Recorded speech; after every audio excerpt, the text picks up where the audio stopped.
Hello, welcome back all. Today I got a groundbreaking video for you. We're going to attempt to Frankenstein a GE into a GTE for under 1,000 Australian dollars. Stay tuned.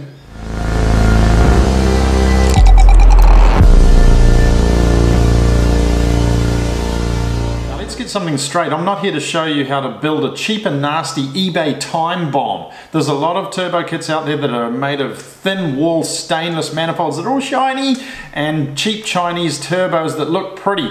We're going to do the exact opposite today. We're going to build something proper. We're going to build something with manufacturer's reliability, something that the wiring is perfect, tuned, complete, if you like. Now I promise we're going to move through to the garage in just a minute and start building this thing, but first of all it's important to sit down in a nice comfortable place with a pen and paper and plan your build. So these are the main categories that we want to go through first. First one is going to be budget. Second one is reliability, then drivability, then you want horsepower figures, and then torque figures are the basic ones that you're going to need. So we already know our budget. It is anything under $1,000. Let's make it $999 Australian, or 650 approximately US bucks would be somewhere there. And we're just setting that in stone because it's fun to do something for under $1,000, and I am pretty confident that this can work. I do want to go on a limb and say that anything that needs replacing on the engine that's not to do with swapping it to a turbo kit, that is not included in the budget, so I can escape those costs a little bit there. Such as a timing belt replacement, that would be needed anyway, so it's nothing to do with actually fitting the turbo. Make sense? All right, let's move on. Reliability. Let's put this into a figured number of 0 to 10, so 10 being highest reliability. I want to make this engine somewhere in the vicinity of about 8.5 or 85% reliability, meaning that I want to make this engine pretty strong, but I'm not going to go too high on the horsepower, too high on the boost levels so that it's a vulnerable engine. Probably the less aftermarket bits and the more manufacturer's bits that you put on, you know those manufacturer's bits are probably already suited to the job. We're going to use a lot of the stock parts off the GTE. Hence the Frankenstein GTE. Drivability. This is probably the most important one. We're not trying to build a 1,000 horsepower lag monster with a triple plate clutch that's going to stall at the lights every single time. We want a street car on pump gas with a very linear power band right through the rev range to make it extremely drivable. We want something to compare with the A90 Supra, the recent model, with a B58 engine that just has a power band right through with really low down torque. We're probably not going to get right to that level, but that's what we want to try and do. A really good feeling driver's car with good sound and just pleasing to your ears and pleasing responsive throttle right through the rev range. That's what we're after. Horsepower figures. I know this is going to scare you all. We're only going to shoot here for 420 to 440 rear wheel horsepower. Don't turn off yet though. Hear me out on this, because 420, 440 horsepower is not a small amount of horsepower. If any of you have driven a car with over 400 horsepower, you know it's definitely not going to be slow if it's in this weight category. It's going to be actually quite fun and pretty fast. If you think about what cars have just over 400 horsepower, 420 horsepower odd, if you take something like the Mustang, yeah, 465 horsepower being upgraded this year, but it's a heavier car. So we're probably looking to build a car that's similar to the V8 Mustang. Okay, our torque rating, we're chasing somewhere in the vicinity of 500 Newton meters. So again, somewhere around that benchmark of the A90 Supra. Why don't we just see if we can spend $1,000 on a naturally aspirated Supra and turn it into something that's capable of the same as the A90 27 years after the NA Supra came out. It's a pretty good challenge, right? And again, the torque curve comes straight back to drivability. We just want a nice feeling right through the throttle and pull down low as we can get it anyway. I know you're excited to hear what sort of turbo plans I've got for this, so let's get into the build side of it and exactly what we're going to put onto this engine. Don't be scared, it's different, trust me. So here it is, the build breakdown, the secret recipe. I'm using the old donk, the 2jzge out of my Supra. It is the old one, of course, with the thicker rods. You can still do this with a VVTi block, but you probably have to put thicker rods in it. It may stand up to it. We're not running too high horsepower, so the thin rods may stand up to it. I'd probably advise just to swap the rods over though, especially if you're taking the engine out. This can be done in the car, by the way, but yes, we're going to use this engine, the 2jzge out of my Supra. So here's the parts we need to purchase for our build. The non-VVTi GE has a distributor and in turn no cam or crank sensors. So in order to convert it, we need a GTE or a VVTi oil pump, and in turn it has a slot for the crank sensor to fit into. We also need the timing crank pulley that has the trigger wheel on it in order to make it all work. I found a used oil pump for $50, a crank sensor for $49 and the pulley for $90, both new. Next we move on to the cams. This is where it gets weird. We need the stock GTE cams, more importantly the intake camshaft, as it has little lobes on it that trigger the cam sensors. We also need 2 cam position sensors, not 1 but 2. You guessed it, we're going to attempt to weld 2 cam sensors into the GE head. This is the key to the entire build. It will enable us to run the stock GTE ECU if we succeed. The difficulty is to place the 2 sensors exactly where the GTE has them, so we don't screw up the timing. I got 2 GTE cams for just $60 used, and of Golby's parts I got a pair of cam position sensors for just $79. Next up we need a multi-lad steel head gasket from the GTE OEM. This costs $299 new. I already have one in my engine. I'm going to reuse mine, but I've just added it into the budget, so this all makes sense for you. Optional is ARP head studs. These cost $325, but because they're only optional, I haven't included it in the total of the budget. Next up is Yaris coils, or a coil on plug conversion, a very worthwhile upgrade. We can run sequential ignition and very cheap, around $100 for 6 from a junkyard. Injectors are easy. We just need top feed 440cc's. I got mine from an RB26 for $100. We are going to use the 2jzge stock turbos. Don't turn off. Give me a chance. We're going to use the stock turbos. I know they're rubbish in everybody's mind, but they've got potential and they are cheap. Stay with me here. These turbos are in abundance and they can be had for as little as a box of beer, which is what I paid for them. They're small, so they spool up really fast and they'll work extremely well with the air fuel map and the stock GTE ECU. They will be fine as long as we keep the boost to 18 to 20 psi.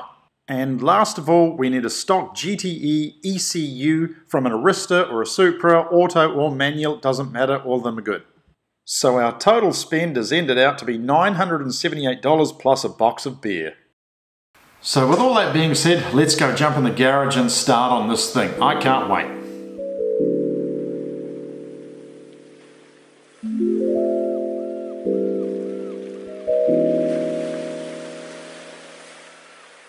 This is the original engine out of my Supra. So we're going to do some work on it. I'll strip this engine harness off it right now.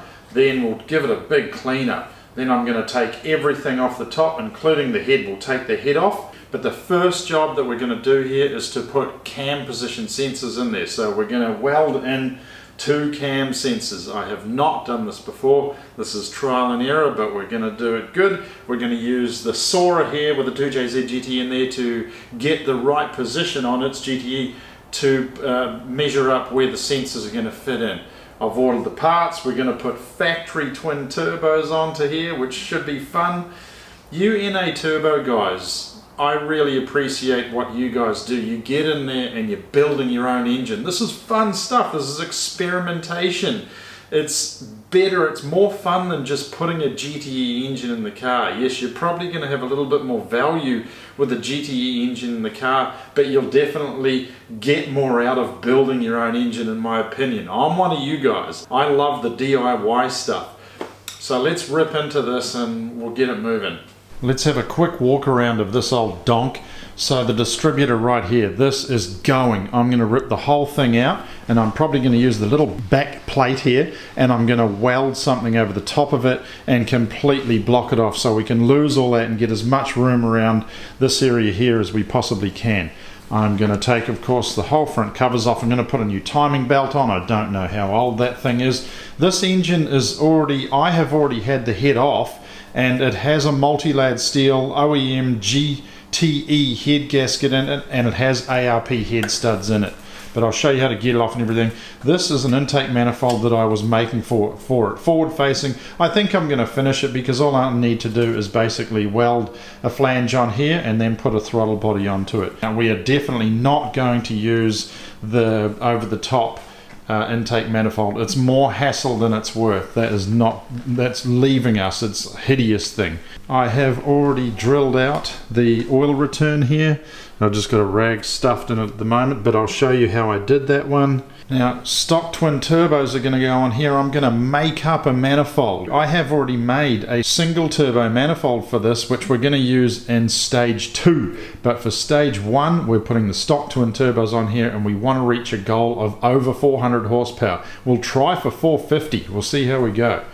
We also want to do a 12-second quarter, even if it's a high 12. That's what I want to get out of this. I'm not sure which chassis I'm going to put it in yet, but we want to get a high 12 out of this. I do have a gearbox. It's sitting down here, way down. You can see it right there. That is an Arista gearbox. So it's the auto out of Arista, which is a lot stronger than the autos out of a naturally aspirated engine, and it will hold about 500 horsepower stock. So I may use that, and we'll see if we can run a high 12 or even a mid 12. This is a challenge. This is so cool. I love doing this stuff.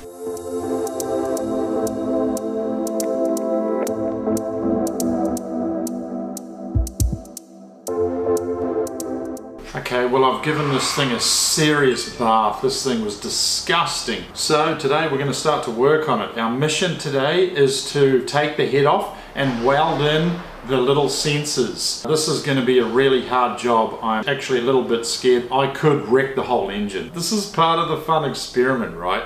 So we're going to give it a shot, and it's all in the name of getting this to run with the stock twin turbos like it would be a stock GTE.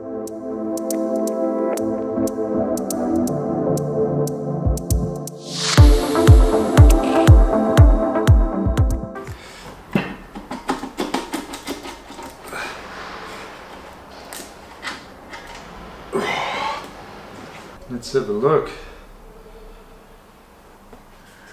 Good so far, good so far, good, good, good. Pistons look good. Oh, what a relief. There's definitely nothing wrong with the pistons, so it's got to be rings. There's going to be something wrong with the rings in there. Okay, so what I've done here is I've taped up the entire block with duct tape. It sticks really well and it works absolutely great. So I'm going to grind down this piece here, out to here for cam sensor 1 here. And then this one here is going to be cam sensor 2. This one is really close. You can see it's the highest bolt. So I'm going to have to skim off just half of the meat there. So right now I'm going to get the flapper disc, and we're going to sand this down and get an even surface. This is the hardest bit of what we're doing though. If we can pull this off, then we're sweet. Okay, we're going for gold here. We're going to chop out these 2 little brackets. You can see this is our cam sensor. Fits in perfectly to here. And this is 12mm thick. We'll cut these out and we're going to try and weld these to the head.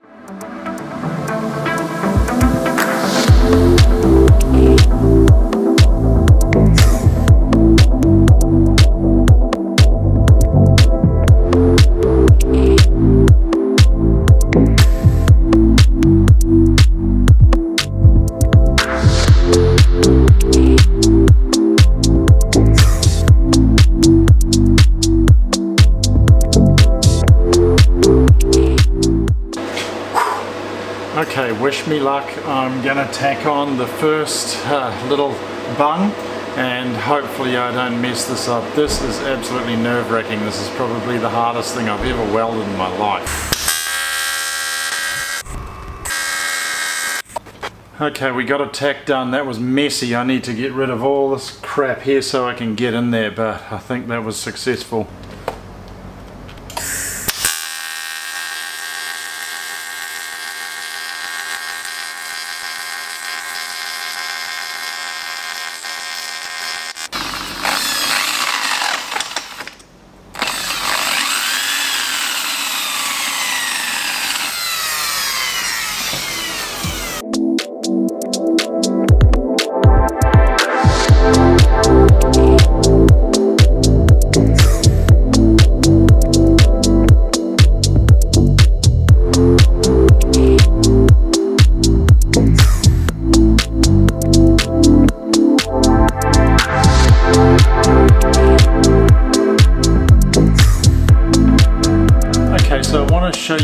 two ways that I've done this. I've done each one of these a different way because the one that I did first was too difficult.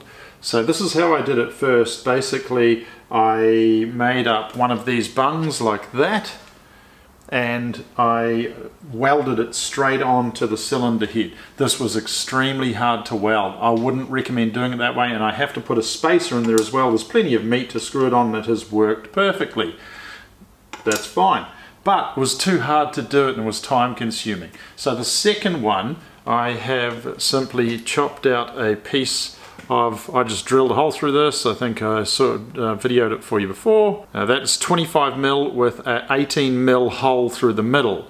25mm with an 18mm hole. Then I've made up another little bung, and then this fits straight through there. So I just got a hole saw, cut the piece out, and I just made this out of the aluminium. And this fits straight into here, like so.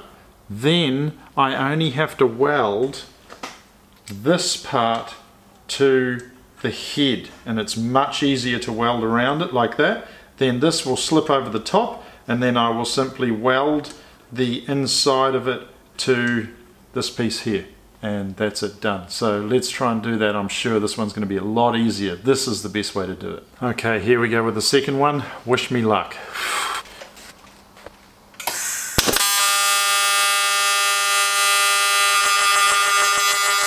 Well, that was a much easier tack than the last one, so hopefully I can weld this one perfectly. Man, this makes me nervous. Okay, I've finally finished the cylinder head. And to put these little things in, look, I'm not about to lie to you and tell you that this was a walk in the park. This was quite a task, but this is the cheapest way that you can possibly make this. So to put these in, this opens up a whole bag of goodies that you are now capable of. You can run the stock ECU, you can run a GTE loom, be it off an Arista or a Supra. Basically has turned the GE engine into a GTE, and this is what this build is entirely about.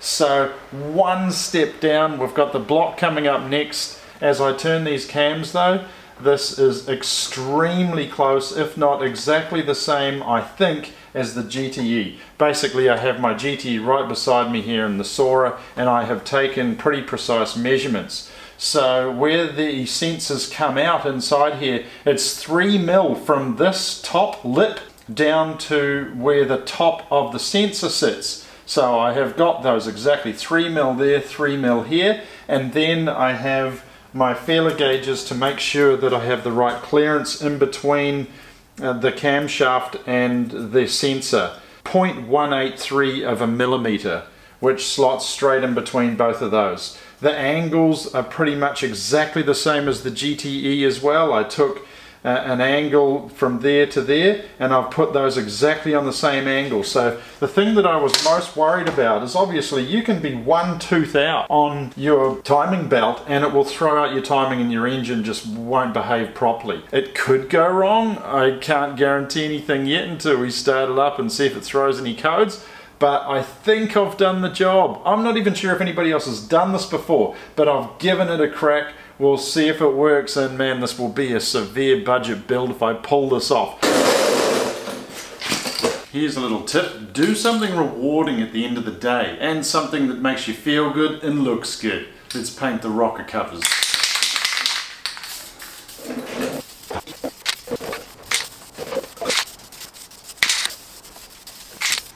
Okay folks, that's all for this video. We've made a little bit of progress. Next we're going to move on to the block and find out what I've fried in there, most probably the piston rings. Then we'll move on to the turbo manifold after that. But thank you very much for watching. As usual, my name is Clayton Carlisle. This is Supra VWORLD. We'll see you in the next one.